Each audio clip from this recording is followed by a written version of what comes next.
Hola, ¿cómo andan?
Hola, ¿me escuchan?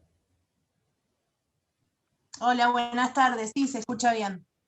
Hola, profe. Sí, se escucha bien, profe. Buenas tardes. ¿Están todos?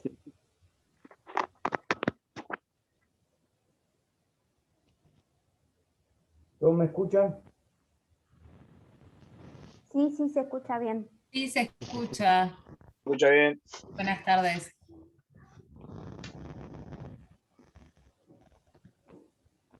Hola. Sí, se escucha bien. Bueno. Bueno. Ahí escucho algo que...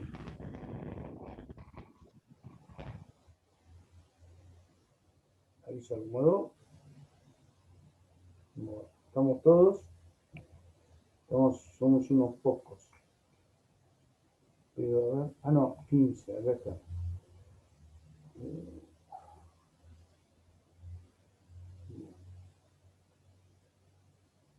Bien, perfecto.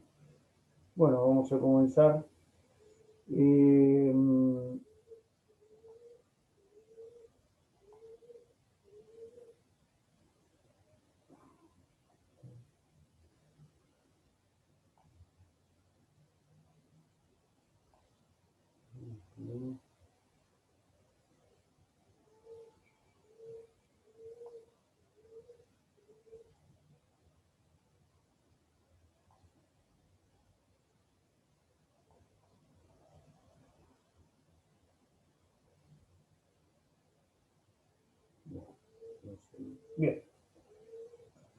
Vamos a comenzar hoy. De acuerdo a lo que conversé con mis colegas, ustedes habían trabajado sobre el alegato de apertura. ¿Es así?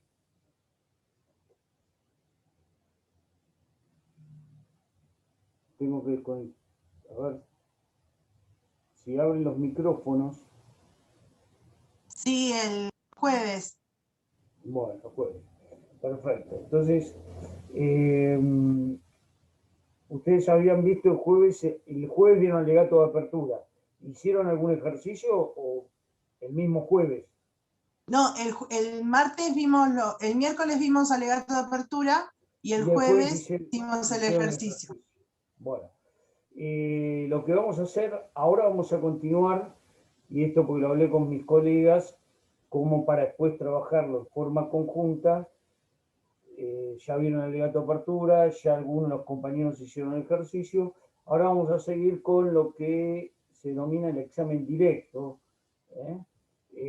una de las técnicas de litigación. Vamos a introducirlo como para que ustedes, además del día de mañana, hagan el alegato de apertura. Además de hacer el ejercicio de alegato de apertura, también puedan algunos de los compañeros comenzar con el examen directo. Bueno, la pregunta que debemos hacer, y después al final vamos a ver dos videos donde vamos a observar cómo se desarrolla el examen directo en un debate. Son de dos películas, que inclusive creo que una es una película y uno es un documental, Cuestión de Honor, y la otra que es un documental, Asesinato en el día domingo, creo que esta es la denominación del documental, donde ustedes van a poder observar esta técnica de litigación. Bueno, ¿qué es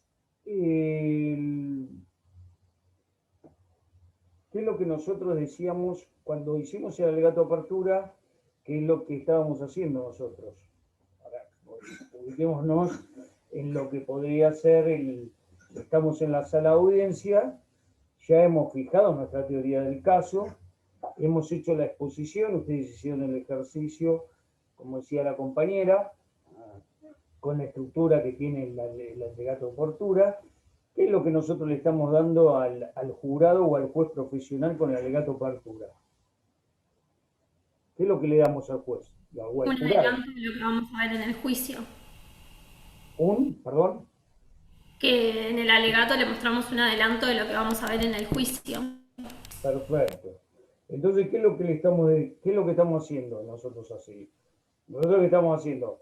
Es una breve. Sí, Ignacio. Es una breve historia de lo que va a pasar de nuestro punto de vista. Bien, perfecto. Y ese punto de vista no es otra cosa que la versión o el relato que vamos a sostener durante todo el juicio. Esta es la guía. Nosotros tenemos que estar siempre firmes con esa versión, esa historia que nosotros ya definimos, que nosotros les pusimos al juez. Bueno, mire, arribamos aquí al juicio en función de que en tal fecha, fulano de tal, hacemos una descripción, somera descripción, no con todos los detalles, pero porque esta va a ser, esta es la nave insignia, si se quiere, es la que nos guía o el norte que tenemos que seguir. Ahora bien, nosotros lo único que hacemos ahí es que cuando le decimos al jurado o al juez profesional, le hacemos el relato, un relato de nuestra versión, y esto como guía que les va a seguir en orden a la decisión.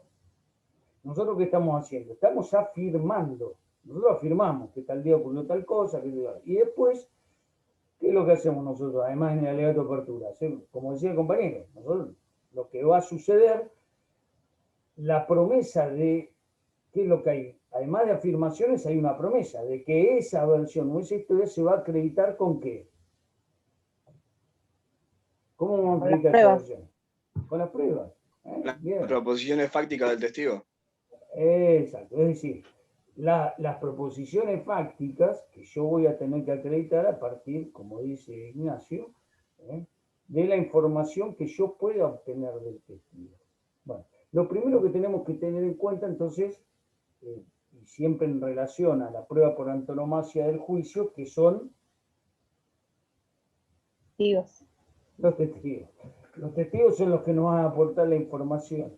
los que nos van a permitir reconstruir esas proposiciones fácticas con las cuales nosotros además vamos a respaldar o sustentar la acreditación de todos los elementos de la figura jurídica. Es decir, con la prueba que vamos a producir, vamos a abastecer la acreditación de las proposiciones fácticas que hacen a la teoría del caso. Es decir, esas proposiciones fácticas, todos esos hechos, ese rompecabezas, hace a nuestra teoría toda, a una especie de película, un relato completo, y nosotros lo vamos a obtener a partir de la prueba, como bien decía el compañero, y la información que nos puedan aportar los testigos. Bueno, lo primero que tenemos que tener en cuenta es que, con relación a los testigos, que esta primer técnica de litigación, que denominamos examen, justamente es con lo que nosotros vamos a rescatar esa información y vamos a poder tener por acreditado nuestras proposiciones fácticas que a su vez hacen a la construcción de nuestra versión de nuestra historia. ¿Qué es lo importante y lo trascendente con relación al nuevo paradigma de los juicios? Ustedes me dirán, bueno, doctor, pero esto existe de siempre. No existe de siempre. Con esto ustedes nos van a ver a nosotros como operadores del sistema insistir en algo que fue como una especie de punto de inflexión por todo lo que ha generado, fundamentalmente desde el punto de vista cultural, y es que paulatinamente, tanto desde el ámbito académico, ustedes son los protagonistas principales, luego también los operadores que están en el sistema, estamos cambiando de paradigma. El primero es haber pasado de un sistema inquisitivo donde hay predominio del juez con la consecuente afectación de imparcialidad, es decir, que el juez adquiere una posición partiva, completando los déficits que puedan tener las partes a los fines de asegurarse la decisión fundada respecto del hecho o el conflicto que le es sometido para resolución. Habiendo abandonado esto, al menos normativamente y culturalmente en forma no del todo completa, sin duda el punto de inflexión es que en el año 2000, en fines del 2013, se incorpora definitivamente el juicio por jurado. Y el juicio por jurado lo que trae dentro de nuestro propio Código Procesal es justamente el reconocimiento expreso de estas técnicas de litigación. Si nosotros vamos al capítulo, estamos hablando algo eminentemente práctico, pero podemos repasar nuestro Código Procesal Penal, desde el año, cuando se incorpora, el juicio por jurado. Convengamos que hoy en la provincia pareciera mucho, no lo es, en relación a la cantidad de juicios o resoluciones de conflicto, pero indudablemente 500 juicios por jurado van mellando y van creando una nueva cultura. Una cultura a su vez que se tiene que extender ineludiblemente no solo a los juicios con jueces legos, ciudadanos comunes, sino también a los jueces profesionales. Es decir, que las técnicas de litigación que introduce, que permite esta reforma, la consagración definitiva del juicio por jurado, ineludiblemente se tiene que extender también a los juicios con jueces profesionales, porque este nuevo paradigma, y en esto convenimos todos, sin duda mejora la calidad del juicio, no solo en tiempo, sino también en información que suministramos a los jueces a los efectos de tomar la mejor decisión en el caso. Esto es importante primero porque se produce un divorcio, una separación con los juicios anteriores propios del sistema inquisitivo, del mixto, o aún en contexto de procesos presuntamente acusatorios, con cierto dejo o resabio de esa cultura inquisitiva, en virtud de la intervención del juez, algo que es fundamental, y sobre todo con relación a la prueba que mencionábamos, que es la prueba testimonial, es la forma en que yo voy a obtener esa información. Nosotros habíamos dicho que, justamente, en la litigación lo que nosotros vamos a aprender son técnicas que nos permitan obtener esa información, y esa información de calidad de la mejor forma posible. Digo que hay un divorcio, porque por ejemplo, estamos muy acostumbrados dentro del sistema judicial a incorporar testimoniales de la investigación penal preparatoria con el daño, fundamentalmente en relación a la posibilidad que nos da el juicio oral propiamente dicho en cuanto a poder controlar lo que declara el testigo,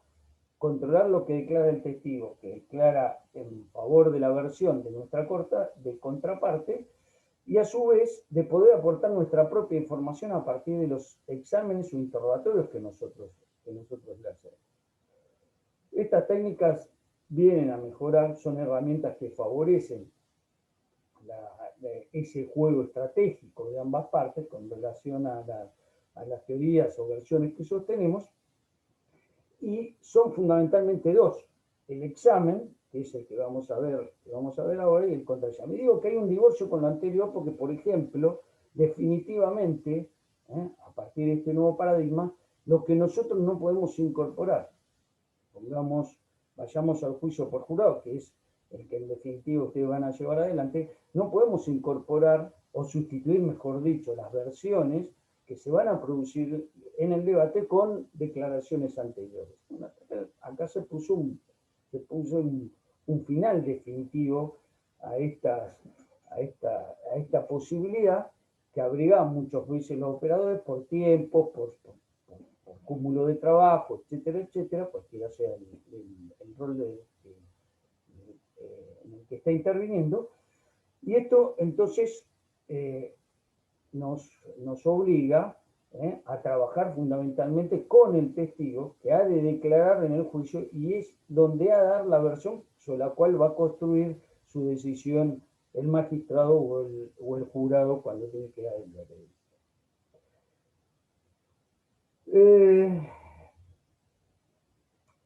¿Cuál es la declaración válida? Esto también antes de empezar a hablar concretamente de la técnica del examen dentro del juicio, y esto sí significa un divorcio también o un abandono definitivo de los resabios del sistema adquisitivo, es qué tipo de testigos, o si de antemano yo podría determinar qué testigos podrían ser sometidos a interrogatorio dentro del juicio para obtener esa información. Antes, bueno, estaba lo que significaba la tacha de inhabilidad, con relación al testigo, que a veces tenía que ver con un presupuesto legal de credibilidad respecto al testigo que abandona definitivamente este nuevo paradigma. ¿Qué significa? Que todos los testigos son válidos. Esto tiene que ver con el sistema de libre valoración de la prueba. Todos los testigos pesan, lo que sí, no todos los testigos valen lo mismo. Y en función de la actividad que desarrollemos nosotros es que vamos a poder determinar la mayor credibilidad o no de los testigos, tanto respecto de su persona como de lo que puede aportar en relación a las proposiciones fácticas, y esto va a depender justamente de la actividad que desarrollemos nosotros como parte. Pero además de la actividad que nosotros desarrollemos como parte, algo también que se abandona respecto del sistema anterior, es que nosotros no podemos llegar al juicio sin saber de antemano lo que el testigo va a decir dentro del juicio. Si ello es así, entonces también una actividad complementaria, más de la que vamos a desarrollar en el juicio propiamente dicho, es las entrevistas previas con los testigos, no para hacerlos mentir, desde ya, el presupuesto de cualquier juicio, cualquier sistema, y más aún en este, es la probidad y la buena fe del testigo. Es decir, yo no voy a buscar que el testigo mienta, yo lo que voy a procurar en esa entrevista previa es precisamente saber cuál es la información con la que voy a contar para una vez que se desarrolle el juicio y sobre la que voy a trabajar a los fines de poder convencer al tribunal o al jurado sobre su fuerza o su peso conviccional y consecuentemente la prevalencia de mi versión sobre la del contrario.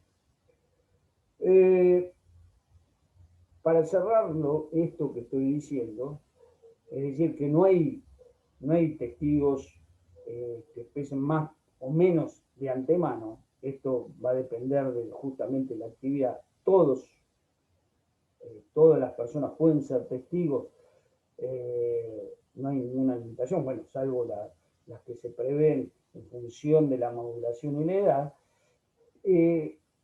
Digo, y esto tiene que ver con la valoración, ni siquiera es un impedimento, es decir, que podría traer también menores de edad para declarar, por supuesto que podría traer, a través de las limitaciones y de los medios con que debo receptar, en su caso, el testimonio. Pero digo que también esto que estoy mencionando, los testigos, fíjense, los testigos que yo voy a entrevistar de antemano, para saber cuál es la información que me pueden suministrar y favorecer mi caso, son lo que llamamos testigos amigables, que no significan, como dije al principio, que yo los quiera hacer mentir, que tenga que hacerlos mentir o deformar la versión, sino simplemente que tienen algún compromiso con la versión a partir de lo que ellos han observado. Es decir, el compromiso con mi versión tiene que ver con la información que ellos han registrado a través de su directa percepción.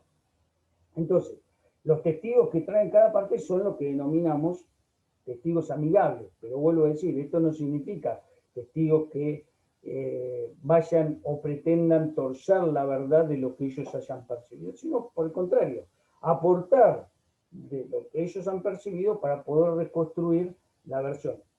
Aquellos que coincidan con mi versión, supongamos yo soy la defensa, serán testigos amigables de la defensa.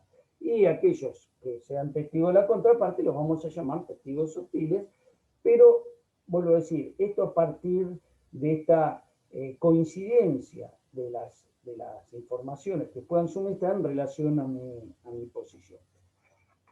Bueno,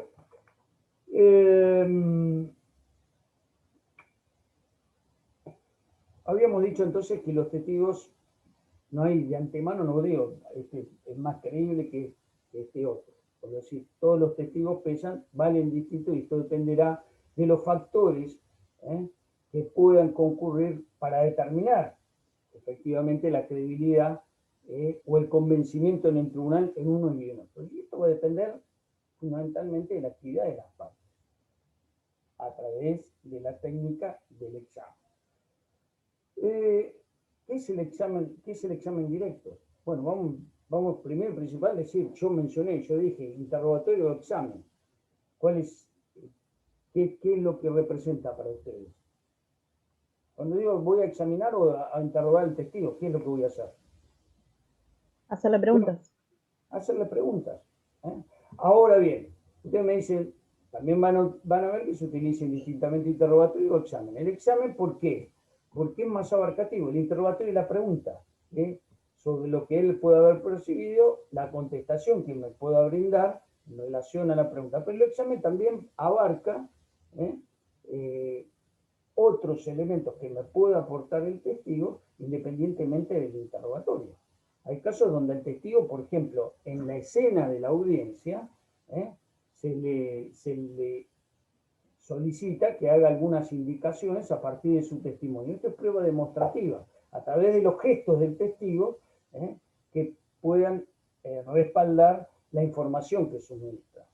Me ha pasado en algún juicio que el abogado particular, por ejemplo, al testigo lo hacía arrojar en el suelo para poder demostrar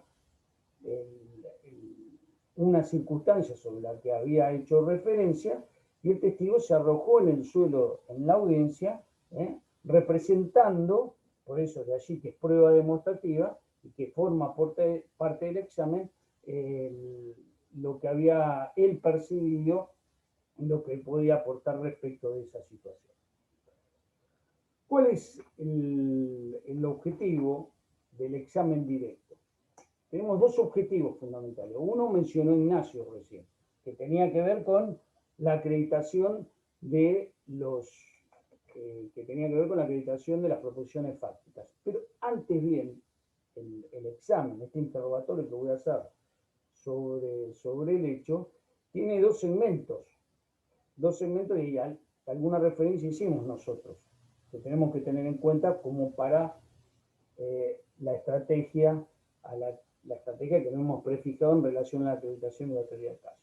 La primera tiene que ver con la acreditación del testigo. La técnica de acreditación del testigo, este es un primer segmento, que tiene que ver con la credibilidad en sí del testigo. Este es un objetivo que nosotros tenemos que tener y que va a favorecer, es decir, si yo no hiciera esta tarea o esta actividad de acreditar el testigo, la persona del testigo, puede que el testigo, a través de la información que suministra, acredite más de una profesión fáctica. Pero si yo no aporto esta credibilidad sobre la persona del testigo, puede que el jurado o el tribunal se guíe por prejuicios o por especulaciones ante la omisión de la acreditación. Es decir, ¿es creíble o no es creíble este testigo? ¿Qué es por lo que pasa en relación a lo que va a resolver el tribunal? Y cuando yo digo que tengo que acreditar que tengo que utilizar la técnica de acreditación del testigo, tiene que ver con que la información que me pueda suministrar provenga de una fuente creíble. Y esta fuente creíble tiene que ver, a ver, ¿con qué tiene que ver? Por ejemplo, las condiciones en las que observó los hechos, en las condiciones en que observó los hechos, hace la credibilidad del testigo. Por ejemplo, las condiciones naturales. Si el testigo me dice con lujo de detalle, lo que percibe, indudablemente esto no va a ser igual en un contexto de poca iluminación que de mucha iluminación. Entonces, lo que hace la credibilidad del testigo, por ejemplo, es interrogar sobre cómo percibió lo acontecido a través de los factores naturales. Era de día, era de noche, se veía, no se veía. También otras condiciones de tipo que tienen que ver con la percepción. Por ejemplo, si el testigo utiliza anteojos, indudablemente eso va a ser a la credibilidad de la versión que me pueda dar, y yo esto lo puedo acreditar, o sea, la posibilidad de que haya observado bien, reafirmando si tiene algún problema de visión o no.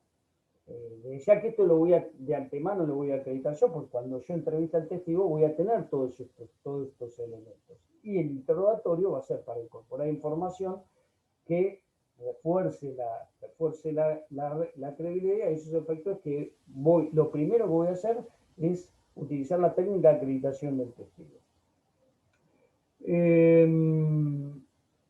Luego, también, bueno, como decía, conocimiento y experiencia también tiene que ver con la experiencia del testigo.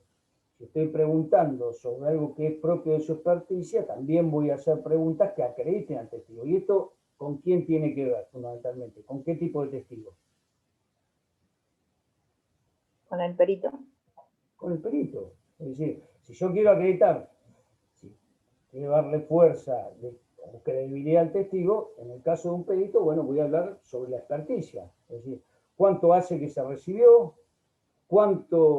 dónde trabaja, etcétera. Son todas preguntas justamente que hacen a la acreditación del testigo, no del testimonio. El testimonio es sobre lo que vamos a trabajar después.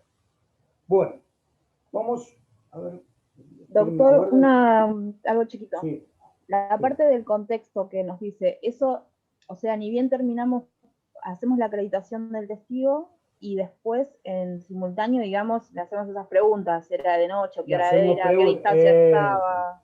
Exacto. Todo eso tiene que ver con la acreditación, vuelvo a decir, del testigo, no del testimonio en sí, porque el testimonio lo vamos a confrontar con otras proposiciones fácticas, la técnica de superposición de proposiciones fácticas, y también la credibilidad de la prueba, el test de credibilidad de la prueba también es al que hago referencia y el que vamos a hacer inmediatamente después, y que tiene que ver con el reforzamiento de si es creíble o no lo que esta persona nos manifiesta. Bueno, vamos a ver si podemos, vamos a ir al, ¿me aguardan un segundito? Voy a minimizar.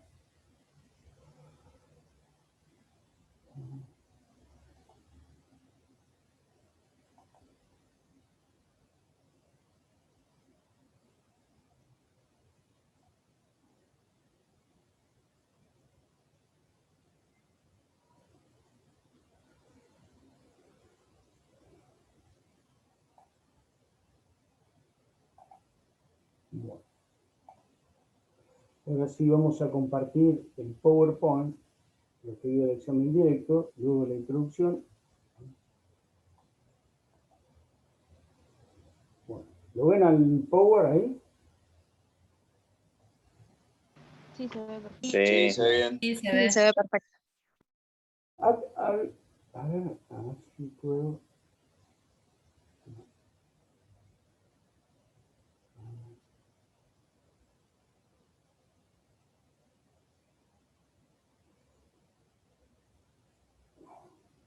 No, para ver si podía cerrar. A ver, vamos a fijar, aguántenme un momentito. No.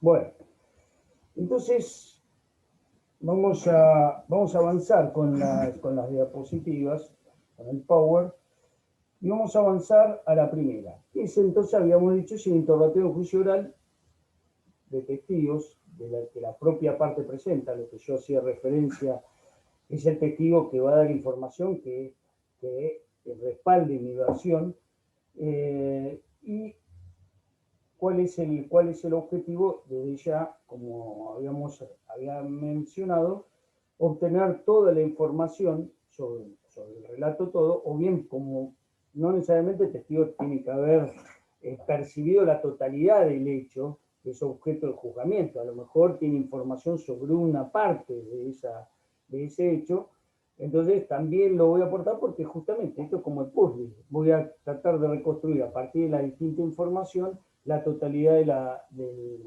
de la teoría del caso o de mi versión. Como habíamos dicho, entonces, lo primero era acreditarlo, es decir, ¿por qué cuando yo digo la técnica de acreditación del testigo es por qué le voy a creer más a uno que a otro? Bueno, esto es la primera fase a la que hacía referencia, es la primera actividad. Que ojo, tenemos que tener en cuenta que esto no tenemos que rutinizarlo. ¿Qué significa? Pero cuando es como rutinizar y hacer la misma pregunta a todos los testigos. Bueno, ¿usted qué es? ¿Padre de familia? ¿Usted tiene familia? ¿Usted está casado? ¿Qué profesión? Etcétera, etcétera. Tenemos que tener cuidado con eso, primero porque si utilizamos esto, primero que aburre, y a veces que no se le encuentra sentido a las preguntas que le hacemos. Por ejemplo, si ustedes les dicen, bueno, la profesión es abogado, ¿y por qué va a tener más crédito un abogado que, por ejemplo, un carpintero? Estado civil, casado, con hijos. No sé por qué eso le puede dar más crédito. Entonces tenemos que tener cuidado. Las preguntas que podamos hacer con relación a la acreditación tienen que efectivamente hacer a la acreditación, al convencimiento de lo que esta persona va a decir, lo va a decir de buena fe, que es una persona que está obrando de buena fe conforme a lo que percibió y que no se está apartando deliberadamente de los sucesos. También en la parte de la acreditación de testigos lo que tenemos que tener en cuenta es la intensidad de la acreditación, porque primero esto debemos medirlo en función de la importancia de lo que va a aportar. Si es un testigo que va a aportar mucha y muy buena información respecto de mi versión, indudablemente que tengo que trabajar más la acreditación del testigo, además de la acreditación del testimonio. Entonces, en ese caso, va a ser mayor el trabajo que vaya a hacer sobre el testigo. Si los datos que va a aportar el testigo son menores, indudablemente va a ser poco trascendente la credibilidad si es que no son relevantes los datos que va a aportar. Entonces el trabajo tiene que ser menor. Puede suceder igual que, a pesar de que es importante lo que pueda aportar, por ejemplo, en el caso de la prueba del testimonio del perito, puede que no sea necesario que yo tenga que hacer un trabajo extenso en relación a la credibilidad del testigo, porque quizás con una primera aproximación basta. Vamos a un ejemplo. Si yo tengo que acreditar las lesiones de una víctima, pongamos de una agresión, vamos a convocar al médico y supongamos que el médico diga, o sea, se acredite, o sea, que es médico, pero además que ya que es médico clínico. Indudablemente yo no necesito más acreditación más que su condición de médico clínico, porque para poder corroborar lesiones en el cuerpo, indudablemente basta la experticia del médico clínico a esos efectos, entonces no tengo que profundizar en relación a la credibilidad de ese testigo. Luego hay que probar, y esto lo decía el compañero, las proposiciones fácticas. O sea, ¿qué es lo que ocurrió? Bueno, eso es lo que, una vez que acredité el testigo, con ese primer interrogatorio voy a pasar a interrogarlo acerca de lo que sucedió y de lo que él percibió del hecho. Después vamos a fijarnos a qué van a apuntar las preguntas y cuál va a ser el sentido de las preguntas.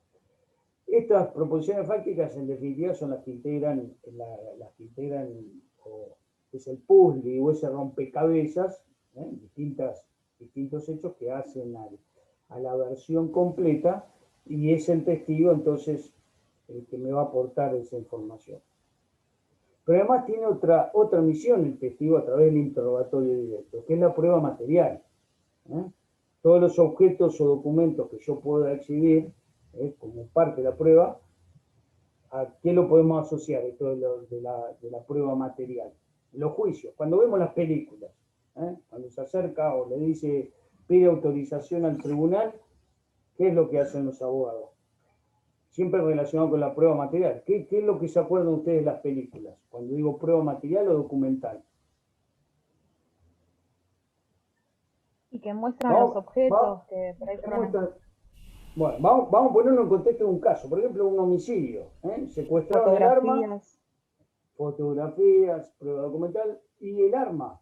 Por ejemplo, en el caso de un homicidio, el arma que se secuestra, es una evidencia importante, sobre la cual seguramente va a exponer el perito de balística o el experto en balística, y a su vez lo que vamos a hacer es incorporarla justamente para que se pueda explayar sobre ese objeto que fue secuestrado y que es evidencia.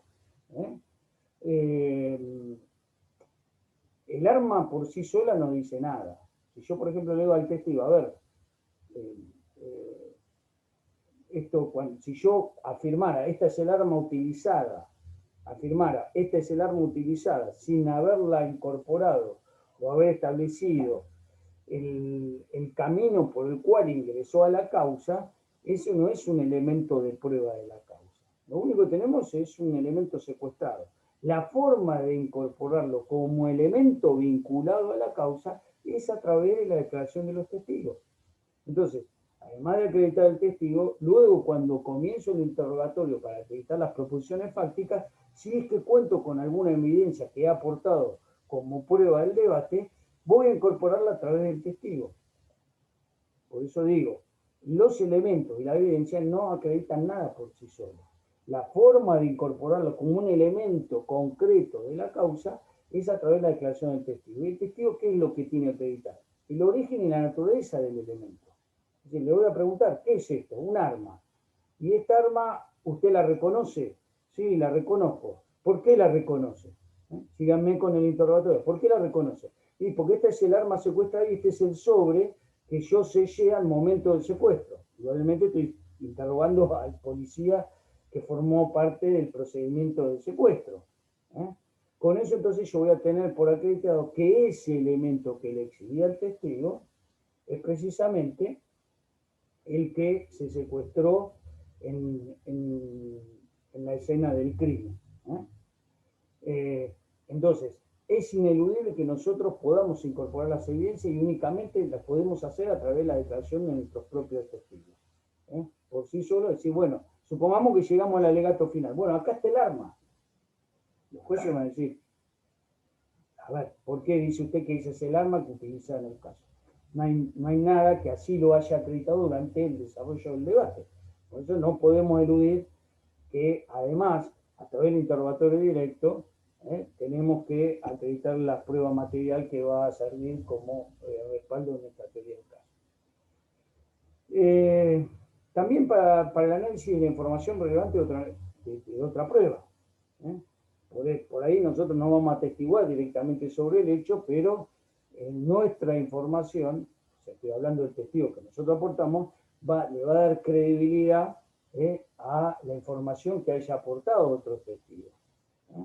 Con relación, supongamos, a las circunstancias naturales a las que hice referencia, que es un test de la prueba, de la credibilidad de la prueba, yo voy a convocar por ahí a personas que estaban en el lugar, que me van a acreditar el tiempo y la hora en que se produjo el hecho. Y esto le va a dar credibilidad quizás al testigo principal, que es el que tiene el relato de todo lo acontecido. Entonces también testigos que puedan aportar, si bien no directamente con relación al hecho, que puedan reforzar las versiones del testigo amigo, el testigo que ha aportado, trátese del fiscal o el defensor.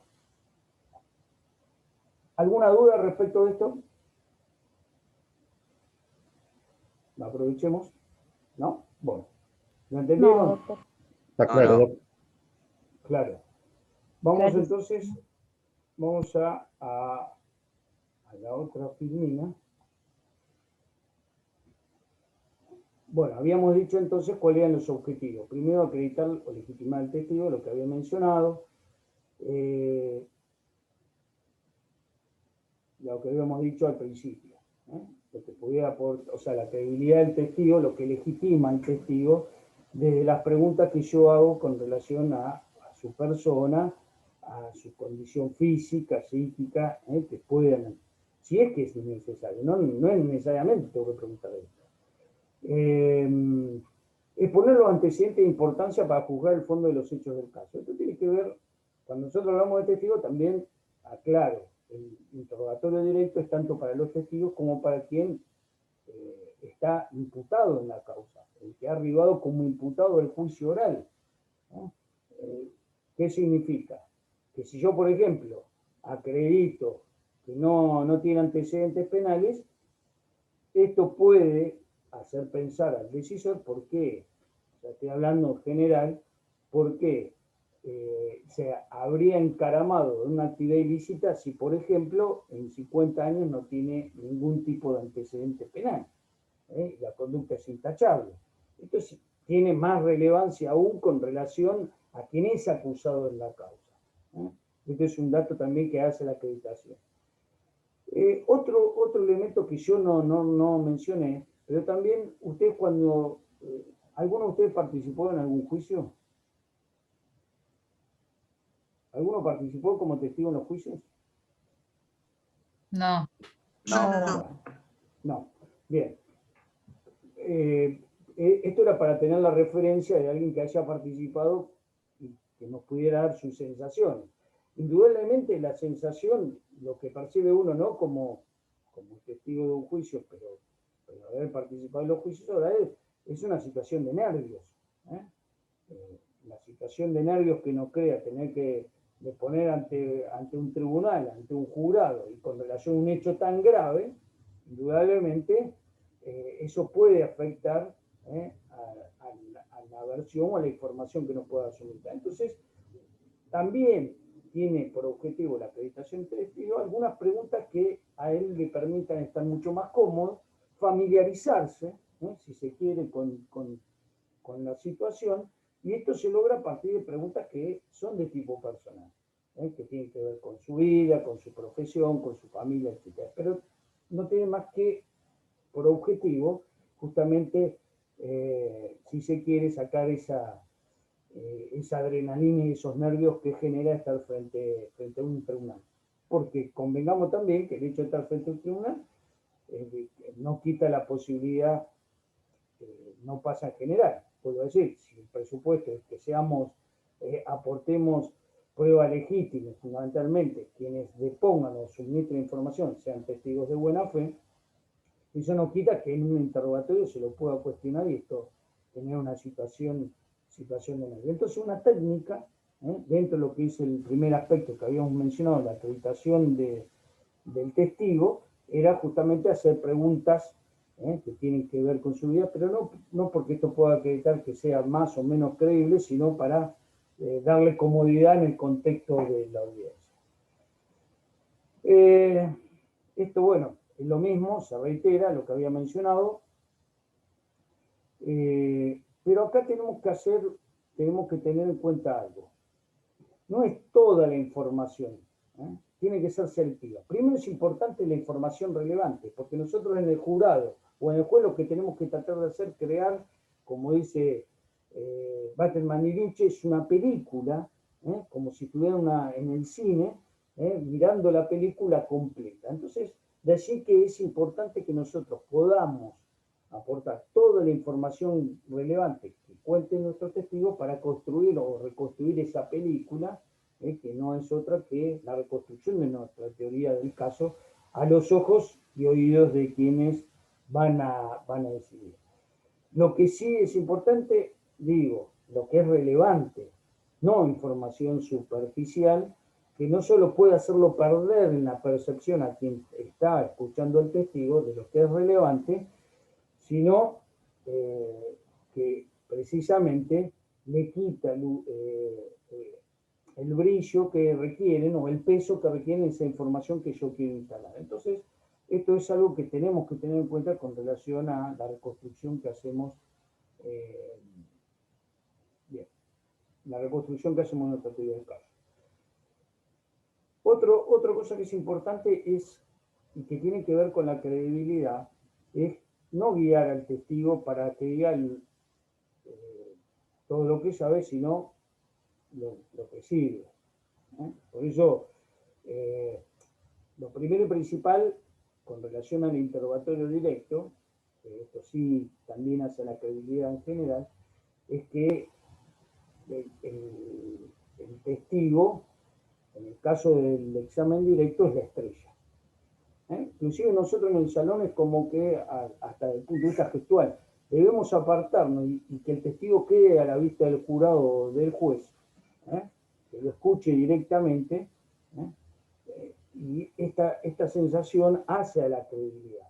Si nosotros nos estuviéramos interrumpiéndolo permanentemente, o utilizamos técnicas prohibidas, como es colocar en boca del testigo lo que nosotros queremos decir, lo que se llaman las preguntas sugestivas, con la pregunta va la respuesta, indudablemente nosotros ensombrecemos la credibilidad del testigo, porque lo que van a percibir que lo que el testigo dice es lo que yo quiero que diga, y no lo que el testigo espontáneamente puede aportar.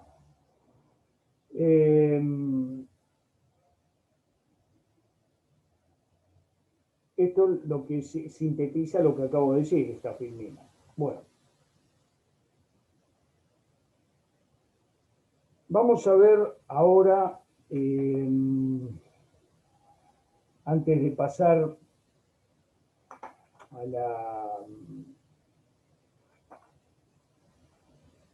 al tipo de preguntas, o sea, cuáles son las preguntas que debo hacer.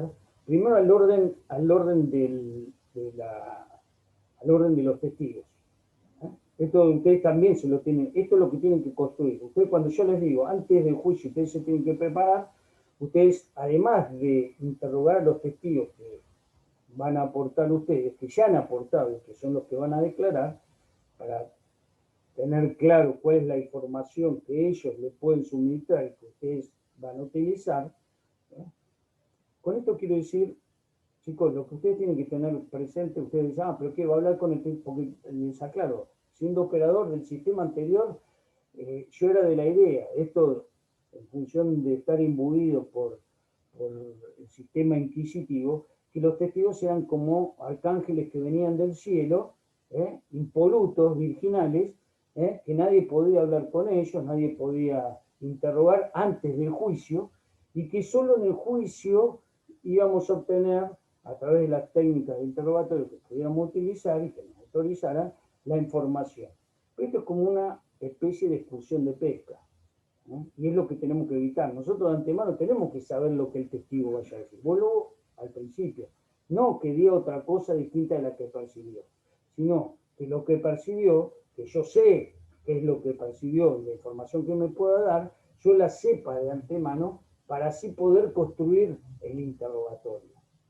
Y con la construcción del interrogatorio que voy a hacer, suministrarle la información que le va a servir al decisor en favor de mi versión. ¿Eh? Bueno, además de eso, yo también tengo que establecer el orden de los testigos. O sea, de qué forma voy a ordenar los testigos. ¿Mm? Hay distintas técnicas. Ninguna es la prevaleciente. Esto también es un juego estratégico en el cual ustedes van a tener que trabajar.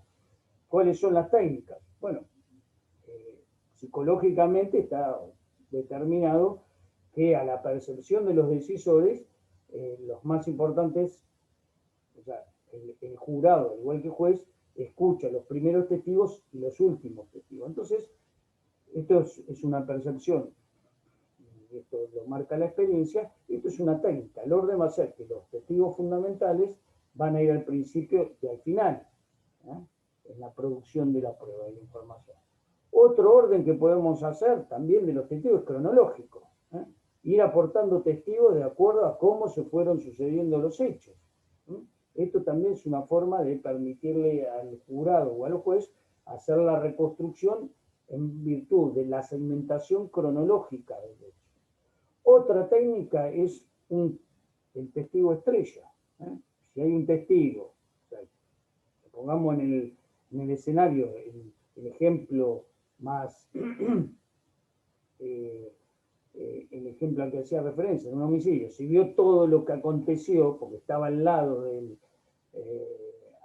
la víctima, cuando fue agredida por la otra persona, la vio, cuando empuñó el arma, cuando le disparó, etcétera, etcétera, entonces yo puedo hacer un impacto en el convencimiento. Estamos siempre hablando de persuadir y convencer, colocando, aun cuando no forme parte de todo el relato completo, pero sí del relato medular al principio, y luego todos los demás testigos que refuerzan lo que acaba de decir este testigo estrella. Bueno, esto es otra de las técnicas que nosotros podemos utilizar en la forma en que yo voy a proponer que depongan todos y cada uno de los testigos que yo ofrecí en su momento. Y como esto es con relación al orden de los testigos, también el orden del testimonio, es decir, cómo voy a interrogarlo. Bueno, la experiencia nos indica, y esto hace a la experiencia de todos y cada uno de nosotros, que empezamos por el principio. Es decir, cuando nosotros queremos interrogar al testigo, ya establecimos el orden, cómo va a deponer todos los testigos. Ahora vamos al testigo. Bueno, a ver cómo va a suministrar la información. Lo que se utiliza es la técnica del examen cronológico, es decir, desde el principio. A ver cuál es la información que nos puede suministrar hasta llegar al meollo de lo más importante o relevante. Esto es cronológico, no quiere decir que esto tenga que ser así. Podemos empezar por lo más relevante y luego contextualizarlo o complementarlo con el resto de las circunstancias que hacen a lo más relevante del testigo.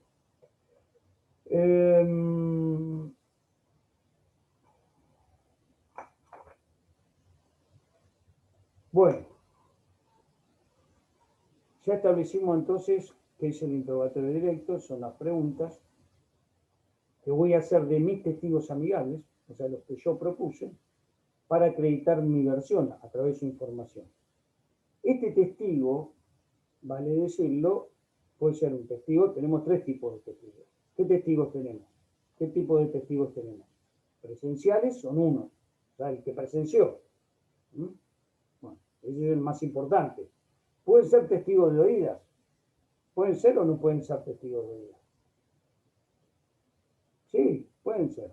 ¿Por qué? Dijimos, los testigos todos pesan, después habrá algunas diferencias. Desde ya que el testigo de oídas es el que habla por una referencia de un tercero.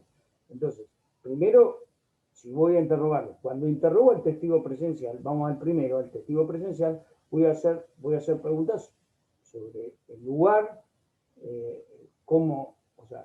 circunstancias en que se produjeron los hechos, cómo son los hechos, el tiempo, el lugar, los partícipes. Ese es el testigo presencial. Todo el interrogatorio está orientado a que me dé todos los elementos que hacen a la reconstrucción. De los presenciales puede suceder que nosotros tengamos testigos parciales, es decir, parciales no vinculados al compromiso que pueda tener con la versión o que mientan o que no sean objetivos. No, me refiero que aquellos que solo tienen una parte de la versión. Esos testigos, que no se denominan testigos parciales, sino que tienen testigos que tienen una visión de parte de lo que ha sido, de lo que aconteció, a esos testigos yo voy a interrogarlos, pero fundamentalmente sobre lo que ellos percibieron, y no sobre todo el hecho, porque indudablemente de todo el hecho no tiene conocimiento. Entonces voy a apuntar a eso. Y retomando lo del testigo, indudablemente que sí tiene un menor poder de convencimiento, más allá de que no se lo puede descartar de cuajo, digo, hay que preguntarle sobre los hechos referenciados, a que la referenció otra persona, y además quién es esa persona y en qué circunstancia le aportó esas referencias.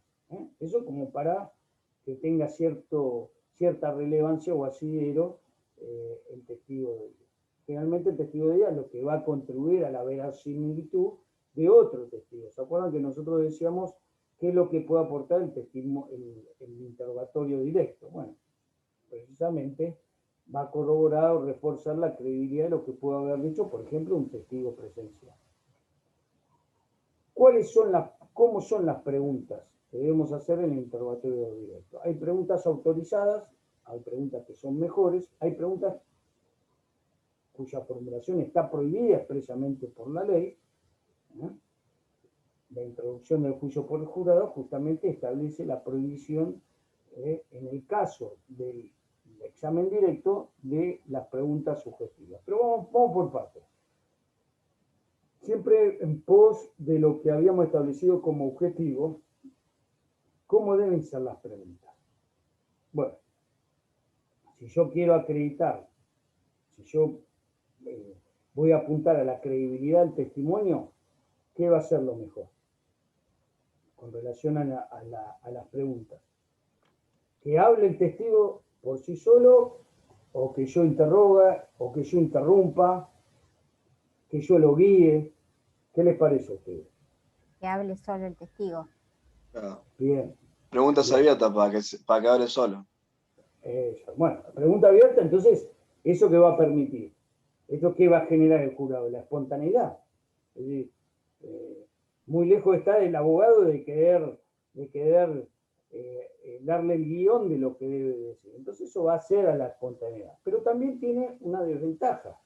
O sea, en principio, indudablemente que hace a la credibilidad del testigo, porque él le dice, bueno, a ver, ¿qué conoce usted sobre el hecho que hoy es objeto del juicio?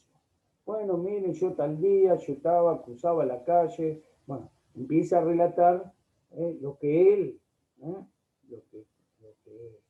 la información que él tiene con relación al acontecimiento. La desventaja es que se puede ir en detalles menores. Yo me acuerdo que la otra vez,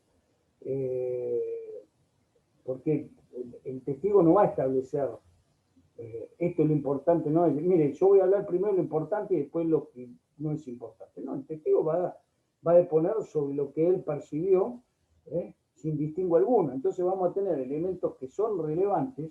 Recuerden lo que yo dije al principio, hay que obtener información relevante con algunos elementos que no son relevantes. Y esta mezcla de elementos relevantes con elementos irrelevantes hace que el jurado o bien el juez profesional se pierda en una marabunta de información y no rescate o no pueda establecer lo que realmente es conducente para la acreditación. Entonces, preguntas abiertas tienen esta ventaja, pero ojo, también tiene desventajas. ¿Qué podría utilizar como ante las preguntas abiertas? La interrupción. Es decir, yo puedo interrumpir al testigo, sí, puedo interrumpirlo al testigo. Yo puedo hacerle preguntas. ¿Qué preguntas puedo hacer a modo de interrupción? Bueno, para remarcar un hecho relevante, sin que implique una respuesta a la par de la pregunta, pero yo puedo interrumpirlo para marcar esa información. ¿Cómo puedo hacerlo? Por ejemplo, se dice, bueno, el individuo se desplazaba en un auto. Bueno, lo que yo podría hacer son preguntas cerradas. ¿Eso qué significa?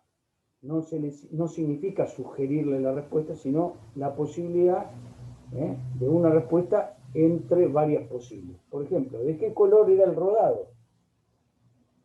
Esto es una pregunta cerrada y marca alguna información que posiblemente sea conducente en relación a la acreditación del caso. Entonces, yo puedo interrumpir mediante una pregunta cerrada, por supuesto. La pregunta cerrada es una pregunta sugestiva, ¿le estoy sugiriendo la respuesta? No, pues yo estoy abriendo la posibilidad a partir de lo que él ha afirmado de una respuesta posible entre varias. Yo le pregunto, ¿de qué color? Indudablemente son varios los colores que pueda tener el rodado, que él percibió que estaba involucrado en el hecho. Entonces, ¿de qué color era? O, por ejemplo, ¿de qué color era la tez del sujeto? ¿O de qué color era su pelo? Estas no son preguntas sugestivas, sino que la posibilidad de que él se pueda expresar y pueda aportar a la información que nosotros queremos utilizar como respaldo de la proposición fáctica.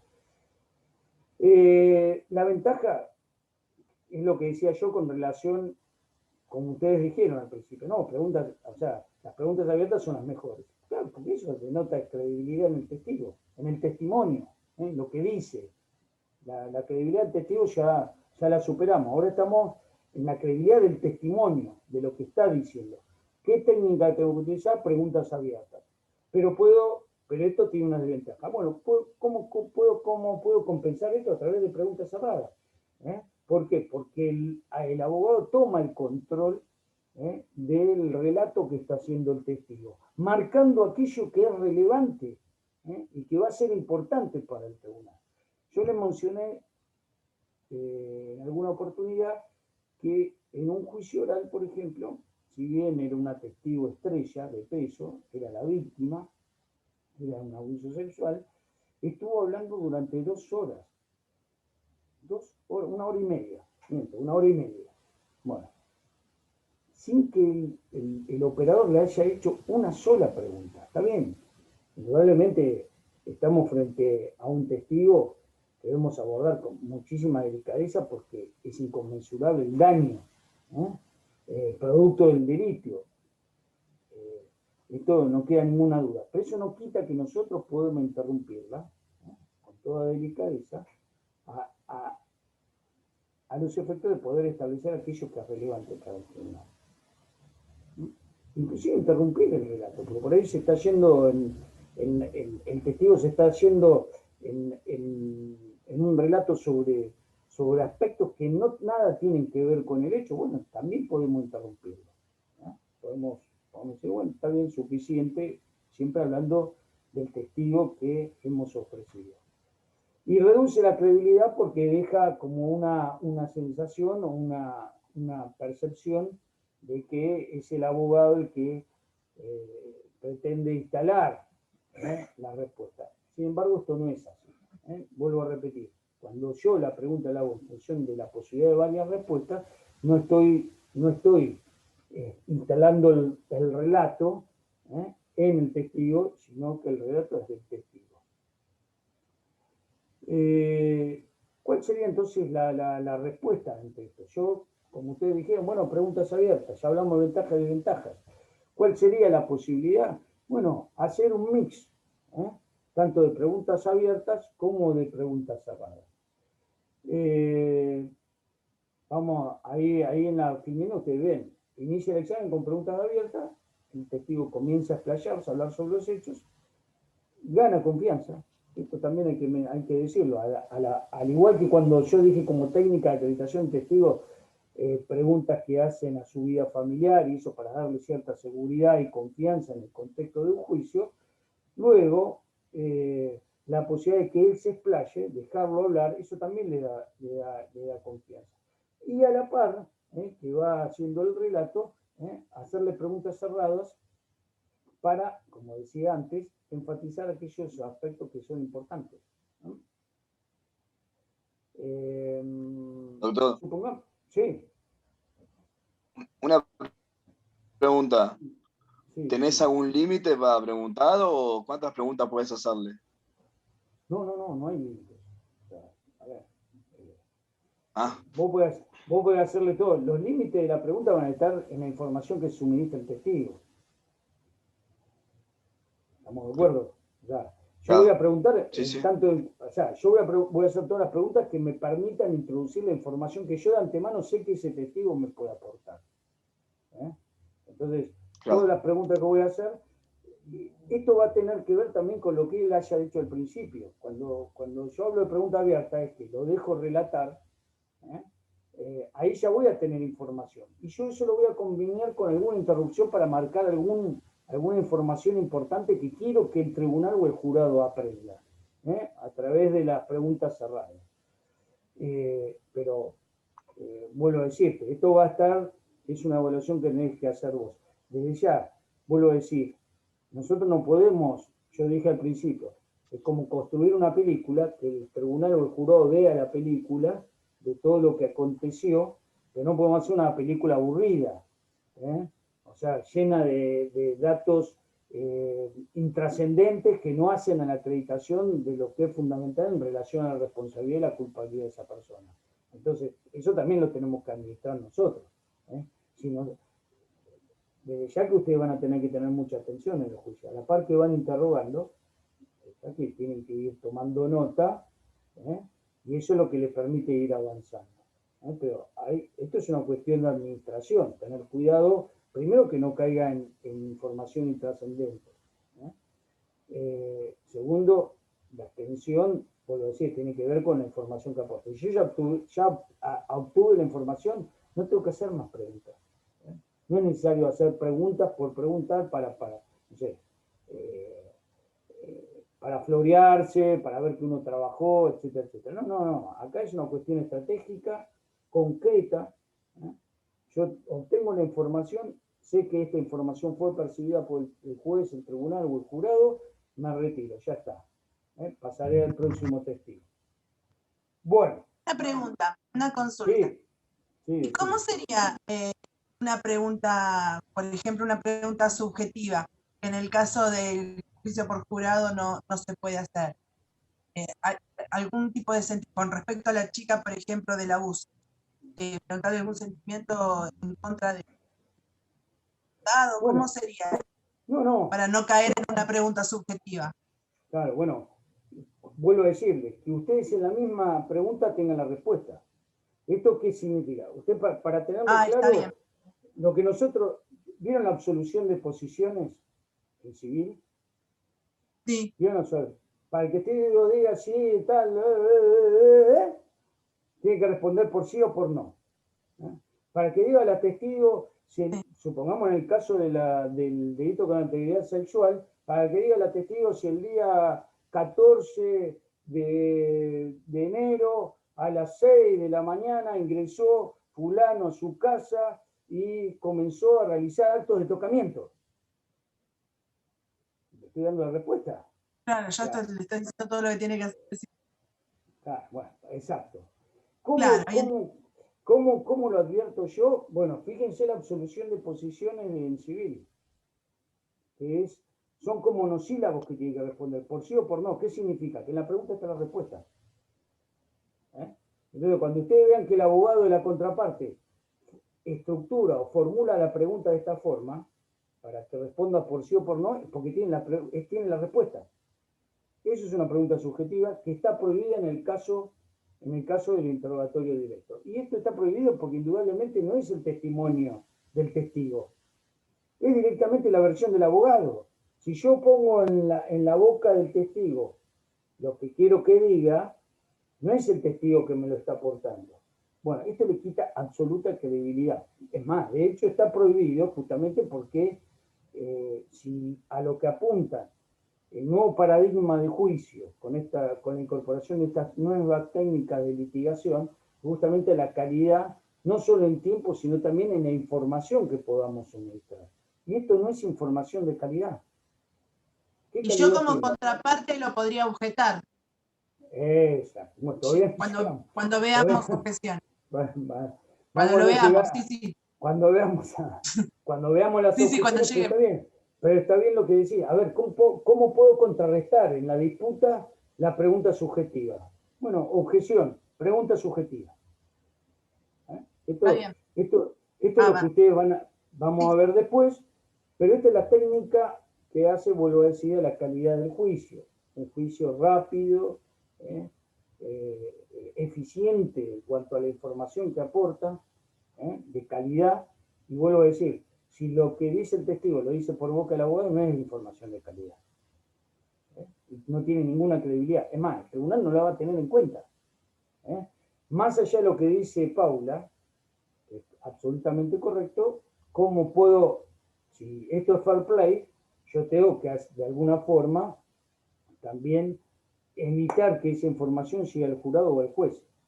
¿Cómo lo puedo hacer? A través de las objeciones, que es lo que me va a permitir evitar la incorporación de esa información de baja calidad a quien tiene que decidir, trate de ser el juez profesional o el jurado. Luego es esencial saber que el litigante va al juicio a exponer información y no a buscarla. El juicio oral no es una instancia de investigación. Esto es lo que le dije al principio. No podemos ir al juicio sin saber lo que va a decir el testigo. Si vamos al juicio sin saber lo que dice el testigo, esto es como vamos a investigar. Y usted me dice, doctor, pero más vale, si estamos planteando un juicio estratégico, de antemano tengo que saber para ver cómo van a ser las preguntas para obtener la información y cómo voy a tener que inclusive contraatacar la información que aporte la contraparte a partir de la otra técnica que es el contraexamen. Luego, lo que dijo Paula, que es la objeción. Es decir, para poder controlar los interrogatorios, la forma en que se introduce la información, está la técnica de las objeciones. Cada vez que pregunto, entonces, conozco la respuesta y cómo encaja en la teoría del caso.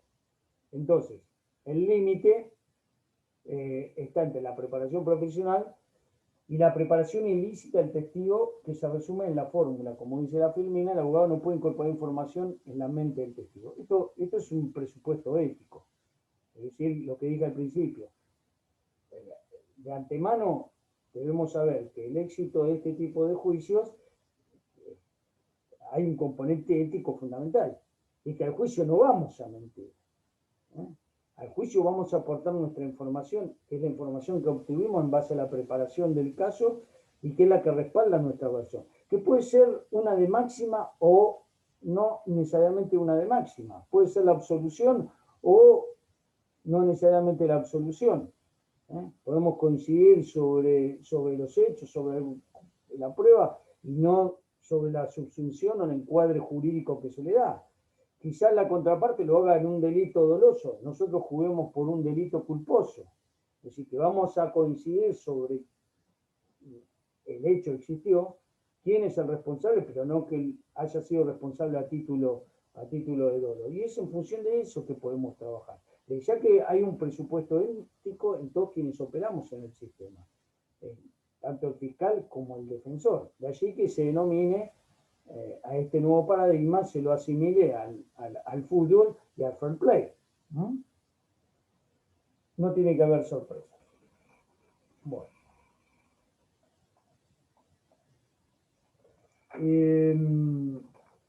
Hay otro tipo de preguntas que no mencionaba en las filminas, y vamos a dejar.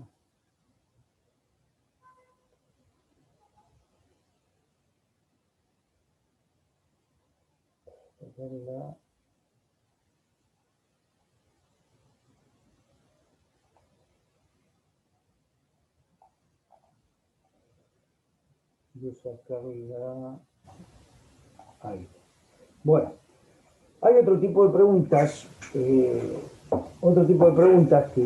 no están en la filmina, que son las preguntas de transición, o las preguntas temáticas. Estas preguntas de transición y temáticas son las que también ustedes tienen que incorporar en el interrogatorio, porque justamente favorece la calidad del juicio.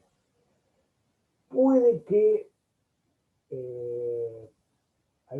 podría deslizarse que esta pregunta de transición o temáticas, alguno puede hacerlo creer que está formulando preguntas sugestivas. Pero no es así. Primero porque tiene un carácter general y para lo único que se realizan es para poder justamente pasar de un tema al otro. Entonces, las preguntas de transición, por ejemplo, cuando viene un funcionario policial, bueno, yo le voy a preguntar, recién usted relató sobre el procedimiento, ahora vamos a pasar al hecho, al hecho que sucedió el día tanto, es más que obvio que el funcionario ya está al tanto de cuando sucedió, si es que relató el procedimiento del secuestro. Entonces, yo voy a pasar de tema, vamos a abandonar el procedimiento policial, en el cual intervino como funcionario, más como testigo, porque es la información que va a aportar, y puedo hacerle preguntas sobre el hecho. También puedo hacerle, ahora vamos a pasar al arma. Había un arma en el lugar. Entonces, uno podría decir, bueno, pues le estás sugiriendo que había un arma en el lugar. Bueno, pero si antes de esto ya había hecho referencia al procedimiento y al secuestro, indudablemente no estoy sugiriendo ninguna respuesta, sino simplemente que estoy utilizando esa pregunta, esa técnica o esa forma en que realizo la pregunta para pasar de un tema al otro. Y esto facilita la tarea de quién, del destinatario de la información. Entonces, es una forma de organizar la información para quien tiene que decidir. Entonces, estas preguntas que se llaman de transición o temáticas son simplemente una forma de facilitar el modo en que ha de percibir el tribunal las preguntas, la información que suministran los testigos que están deponiendo en el juicio.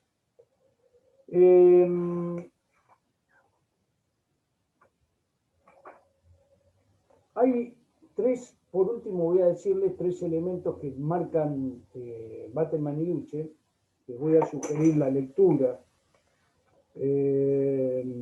No sé si ustedes la habían hecho, les voy a indicar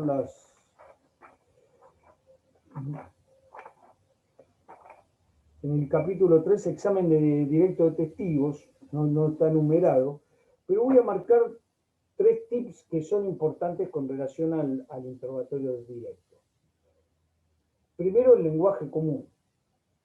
Nosotros convengamos que vamos a interrogar a personas de distintos estratos sociales, con distinta formación, con distintas culturas. Bueno, lo mejor para ello, desde ya, aun cuando tenga un nivel académico de excelencia, lo que tenemos que utilizar es un lenguaje llano, un lenguaje de comprensión. Es decir, las preguntas que nosotros formulemos es como las preguntas que nos hacemos cuando dialogamos con amigos, con familiares, etc. Y esto es lo que permite este tipo de ejercicio. Y salirnos de preguntas que nos puedan hacer derrapar en el sentido de demasiado complejas, en relación a la respuesta que debe darnos la persona. Por ejemplo, preguntar en términos jurídicos. ¿Usted observó la apropiación de un bien por parte de un tercero que pertenecía a otra persona? Estoy formulando una pregunta no en términos de hechos naturales, sino en términos del contenido de la norma jurídica. Y esto nos facilita el interrogatorio y la formación que nos pueda suministrar porque va a dar para confusión del testigo. Entonces, uno de los tips que tenemos que tener en cuenta es que el lenguaje tiene que ser lo más llano. Bueno, esto es una exigencia aparte de ese aclaro, no solo en relación a las técnicas de litigación, sino en general de toda la comunidad jurídica. La comunidad jurídica hoy por hoy se ha replanteado toda la verborragia o el lustre de los términos jurídicos que son inaccesibles para el ciudadano. Y una de las obligaciones que tenemos como parte de un servicio a la comunidad es que esa información sea clara, comprensible y entendible por el destinatario. Les voy a dar un ejemplo. Hace poco un juez, en un juicio, un juez de familia, juez de familia, adolescencia y niñez en la localidad de Castelli, de Chaco, le hizo la lectura, o sea, leyó la decisión, en la resolución definitiva, a un miembro de la comunidad CUM, se lo hizo en el idioma CUM. Bueno, esto es una exigencia que tenemos todos, quienes estamos en el sistema para con los ciudadanos. Y cualquiera sea la cultura a la que pertenezca. Miren que le estoy dando un ejemplo exagerado, pero esto fue hace una semana. El juez se autoimpuso que a ese ciudadano que pertenece a una cultura, de un pueblo aborigen, debía dárselo en el propio idioma de la comunidad a la que pertenece. Yo, saliendo de eso, que es un ejemplo extremo, vamos a no hablar con términos floreados, jurídicos que nadie comprende, sino bajar al llano, lo que pueda comprender el ciudadano de a pie. Eso primero. Segundo, directo al punto. También, cuando nosotros hacemos la pregunta no tenemos que hacer rodeos. Empezamos a hacer rodeos respecto de la información que nosotros queremos obtener. La pregunta tiene que ser concreta, por ejemplo, en el color del auto, y usted nos podría decir en la manzana donde usted percibió el rodado, de qué color sean los autos. Estoy rodeando, no, ¿de qué color era el auto que usted percibió? Usted observó como partícipe de ese hecho ilícito. Bueno, no tenemos que hacer rodeo. Esto significa interrogatorio al punto. Eso es uno de los tips que también tenemos que tener en cuenta. No es necesario rodear. Por ahí los temores de que el interrogatorio sea de tipo sugestivo hace que nosotros hagamos rodeos. No es necesario, en tanto en cuanto resguardemos las técnicas de las preguntas a las que hice referencia. Abiertas, bueno, nos puede decir qué es lo que sucedió tal día, necesidad abierta y comienza el relato. ¿De qué color era la prenda de quien sustrajo, de quien se llevó la prenda del interior del rodado? Bueno, entonces es una pregunta cerrada. Y las preguntas de transición. Bueno, ahora vamos a pasar al momento en que el delincuente se retira del lugar. Esto es una pregunta de transición, temática. Vamos a pasar de un tema al otro. Todos autorizados, pero sin rodeos. Otro de los tips que me parecen buenos para la calidad del interrogatorio que hacemos, la información que podamos obtener, escuchar al testigo. ¿Y esto qué es? Nos va a costar, y mucho, o sea, digo mucho, hasta que adquiramos la habilidad. Esto se hace con la práctica. Claro, la teoría, si no es con práctica, es un saco roto y sin sentido. En la práctica es donde vamos a adquirir esto y donde vamos a percibir, cuán importante es lo que nos sugiere Bateman y Luche. Sí, atender lo que dice el testigo, no desentenderlo, no hacerlo como una cuestión formal. No, ¿por qué? Porque eso es lo que precisamente es lo que va a alimentar luego la argumentación al final del juicio. Entonces tenemos que estar muy atentos, anotando, si no, pero tengo que anotar y tengo que preparar ya, anoto lo de mi testigo y luego viene el contraexamen y tengo que tomar lo que pueda obtener la contraparte en relación a las debilidades de la información que yo sumité y a partir de esa otra técnica. Bueno, esta es la vorágine del juicio y es algo en lo que tenemos que trabajar y estratégicamente. Si son 3 o 4, bueno, dividámonos la tarea. Atendé vos este testigo, yo este otro testigo. Bueno. Adelantar debilidades y explicarlas. Nosotros esto lo habíamos mencionado, si no me equivoco, mis colegas lo han mencionado en relación al alegato de apertura. Es una posibilidad, también lo podemos hacer en el alegato de apertura. Pero fundamentalmente en las declaraciones testimoniales de los testigos amigables o los que he aportado yo. ¿Qué significa? Que si yo advierto de la preparación previa alguna debilidad sobre la cual va a trabajar la contraparte de mi información, yo me tengo que adelantar a esa debilidad y explicarla. De esa forma, ¿qué es lo que le estoy sacando yo a la contraparte? ¿Qué le estoy sacando? La posibilidad Una de que... pregunta. Exacto, la pregunta. La pregunta que va a ser para instalar la debilidad de la información. Entonces también esto es un tip que nosotros tenemos que tener en cuenta. Junto al lenguaje llano, a la pregunta voy al punto, atender la declaración de mi testigo y tomar nota, más allá de que lo haya preparado y que sepa, realmente, puede haber una sorpresa, no es 1 más 1, 2 en los testigos. Alguna sorpresa puede haber. Nosotros tenemos que acotar la imprevisibilidad, como dije al principio, no vamos a una excursión a ver qué es lo que va a decir, no, ya sabemos de antemano, y yo eso que sé de antemano es lo que quiero instalar a través de las preguntas que tengo que formular en forma correcta. Otro tips, no usar papeles para preguntar. Bueno, eso habla de la no digo que no lo tengan anotado, o sea, ustedes pues, más vale que esto es un ejercicio de memoria, y vamos a tener preparadas las preguntas, pero, y una guía, pero no tengo que tener todo papel, yo no me puedo levantar, a ver, testigo, dígame, ta. ¿Por qué? Porque eso va a demostrar que no he preparado el caso. Y esto desvanece totalmente la tarea, desmerece totalmente la tarea y la hace absolutamente increíble, fruto de una mala preparación. Entonces, yo también me tengo que preparar. ¿Cómo voy a hacer el interrogatorio? ¿Qué preguntas le voy a hacer? Sabiendo qué es lo que me va a contestar y qué es lo que me va a aportar, qué es lo que busco. No algo que yo no haya sabido de antemano. Yo no puedo preguntar por cosas que no sé qué me va a contestar. Yo tengo que tener el control de esa información. Porque si yo pregunto sobre cosas que no sé qué me va a contestar, eso me puede hacer caer el castillo de naipes. Yo le voy a contar un ejemplo. En una oportunidad me acuerdo que había preparado los testigos, habíamos ido al juicio, son errores que se aprenden lamentablemente sobre el contexto de la actividad, y esto como defensor.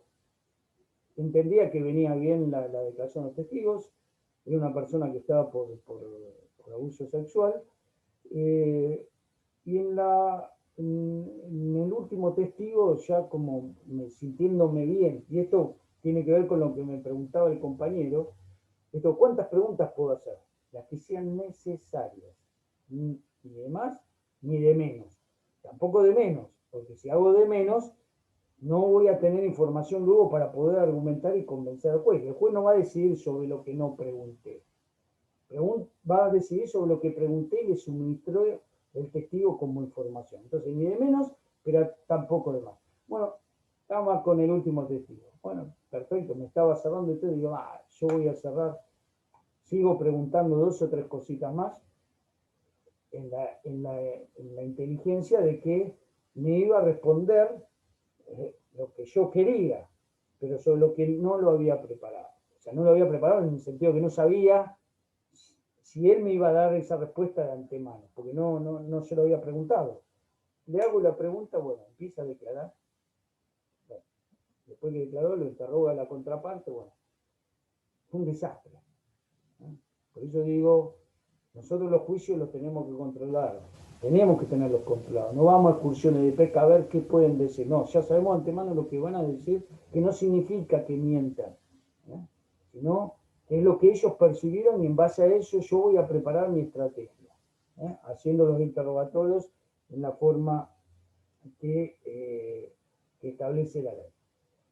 Lo último, y con esto vamos a cerrar, el uso de apoyo gráfico. Muchas veces los testigos es mucho más esclarecedor para el tribunal, para el jurado o para el tribunal, digo, los jueces profesionales, que el testimonio lo podamos acompañar de algún croquis, por ejemplo. Esto es lo más común. Distinto es que, por ejemplo, el testigo me hable, mire, yo estaba en la calle Ascoiti y Venezuela. Bueno, primero y principal que no necesariamente los que integran el jurado o los que integran, o quienes son jueces profesionales, conocen la totalidad de la ciudad. Más de uno estaría sorprendido. Se empieza a transitar la ciudad, las calles, los números, etc. Entonces, y además las características del lugar. Entonces nada impese a la credibilidad del testigo que sobre lo que él afirma se puede acompañar con prueba demostrativa como es un croquis ilustrativo. En el sentido, en el caso del lugar, el testigo va a deponer sobre el lugar, sobre las manzanas, los edificios, etc. Entonces yo puedo armar un croquis y esto va a servir de apoyo para la declaración testimonial que él va a brindar, y sin duda que va a servir para esclarecer y convencer mucho más a quienes tienen que decidir. Entonces también otro de los tips es ver la posibilidad de un apoyo gráfico, se llama prueba demostrativa, que va a completar o respaldar lo que está afirmando el testigo. Supongamos, reitero, sobre la ubicación donde se ocurrió el hecho, podemos hacer un gráfico, las arterias, las calles, los edificios, marcar los lugares, o hacer que lo marque, si quiero resguardar la espontaneidad, que el testigo marque directamente, o hacer el propio testigo el croquis. Eso tiene un riesgo. En la generalidad de los casos, se hace el croquis, se lo somete a la contraparte presta el acuerdo, se le exhibe y generalmente el testigo va a indicar aquello sobre lo que se le pregunte si tiene que ver con alguna ubicación o lugar dentro del punto de vista geográfico y en el contexto de ese croquis. Entonces esto es otro de los elementos que tenemos que tener en cuenta con relación al examen. Bueno, no sé si se captaron, entendieron. Sugiero la lectura y para mañana van a ser los que falten del ejercicio de alegato apertura y seguramente algún interrogatorio, alguna técnica de interrogatorio. Les voy a decir algo por último, que creo que no le puedo mostrar, no sé si vamos a poder ver el video. A ver, son 5 minutos más. No lo pude subir, pero yo se los pasé los videos a ustedes por WhatsApp, ¿puede ser? No, No. todavía no. Bueno, no, acá tengo. Bueno, vamos a hacer una cosa, tengo un problema de almacenamiento en mi WhatsApp, o sea, me está pidiendo que descargue porque estoy a full y no puedo utilizarlo ahora. Lo que vamos a hacer es esto. Yo voy a hablar con el doctor Oneto para que mañana, antes de iniciar el ejercicio, ustedes puedan ver los videos de interrogatorios directos. Son 2 cortitos, son 5 minutos cada uno, para que ustedes se familiaricen. Van a ver claramente la parte de la acreditación del testigo y después de las preguntas sobre las preguntas que hacen a la acreditación de las proposiciones prácticas. Doctor, ¿y por YouTube no lo podemos buscar? No, si no, a ver, si ustedes, vamos a hacer mejor. Aguárdenme porque me está pidiendo liberar espacio y ya veo que saco fotos y cosas que quiero guardar. Aguántenme, yo lo que me voy a mi casa, tengo a mi hijo que es tecla, tiene 17 años, maneja mucho mejor todo esto. Le voy a decir que descargar en la computadora todo y yo les envío los 2 videos para así ustedes lo tienen para mañana. Se lo mando por WhatsApp. Entonces ustedes ya lo pueden ver. Sí, está bien. Lo pueden ver. Bueno, creo que nada más. No sé si hay alguna pregunta, alguna duda. Una, Doc, si me lo permite. Sí. Usted había dicho en un principio que se puede examinar y contraexaminar también al imputado que llega a juicio, ¿verdad? ¿Se puede qué? Perdón, no te entendí, Juan. Sí, se puede examinar y contraexaminar al imputado que llega a juicio. Dijo No, que sí, a ver. ¿verdad? Sí, ¿cómo que sí, Ah, sí. bien. No, Sí, la pregunta es la siguiente. Perdona, Juan, la única diferencia, convengamos que es una diferencia con el sistema anglosajón norteamericano, donde nosotros abrevamos el sistema de juicio por jurados, es que en Estados Unidos la declaración del propio imputado, si es que desea declarar, se le recibe en calidad de testigo. Es decir, que cabe la posibilidad del falso testimonio, o sea, además del delito por el que está incriminado, se le puede agregar un delito por falso testimonio. Eso no existe en nuestro país, porque indudablemente el hecho de hacerlo jurar y decir la verdad es una coacción que está prohibida por el artículo 18. Claro, esa era la otra pregunta, ¿no? Sí. Era Pero, sí, perdona, Juan, sí, no, digo, si conservaba, obviamente, el derecho constitucional de negarse a declarar, obviamente. Esa era la otra Sí. pregunta.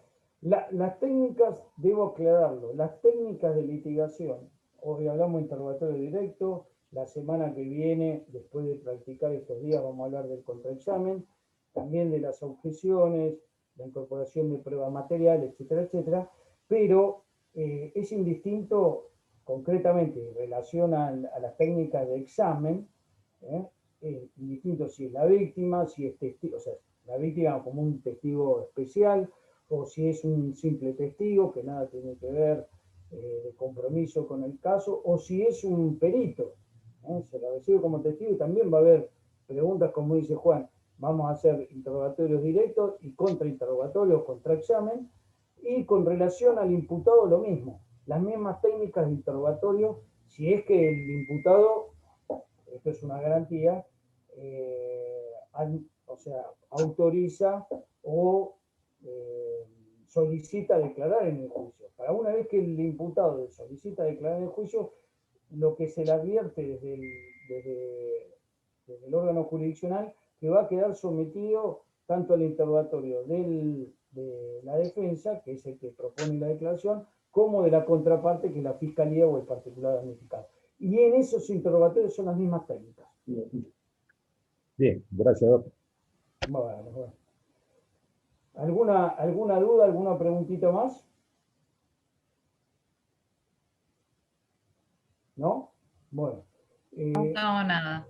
Bueno, lo que les digo, les voy a pedir que me envíen a alguien que haga el listado de todos los que estuvieron presentes, me lo mande por WhatsApp. Y mi compromiso de, ni bien llegue a mi domicilio, calculo que en 10-15 minutos, yo enviarles,